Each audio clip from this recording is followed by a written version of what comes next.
mayroon tayong ipinangako na hindi natupad. Sabi ko sa aking nanay nung August, i-celebrate namin ang kanilang wedding anniversary ng aking tatay. Kaya lang yung pangakong yun, hindi na natupad. Hindi na nahintay ng aming nanay ang wedding anniversary nila ni tatay ngayong November. Kaya eto, si tatay na lang ang aming reregaluhan. Kasi gusto niya ng polo. Nung minsan kasi, binili ko siya ng t-shirt. At ang sabi niya ay polo raw sana. At heto, binivideohan ko yung mga jacket dito. Kasi alam nyo ba, yung jacket, napakahilig dito ng tatay ko. Pero mahal eh. Sinanay ko nga pala dati, kapag aalis yan, hindi pwede na hindi ko siya tatawagin o hahabulin.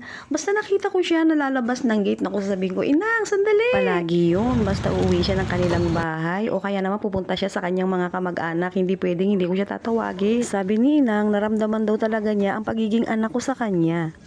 Alam niyo ba tayo na wedding anniversary niyo ni Inang ngayong November? Kaya regalo namin sa iyo. Regalo namin sa iyo, polo. Alam ko hindi naman masayang i-celebrate ang wedding anniversary kung wala na yung isa, yung kanyang kabiyak, pero tuloy lang ang buhay.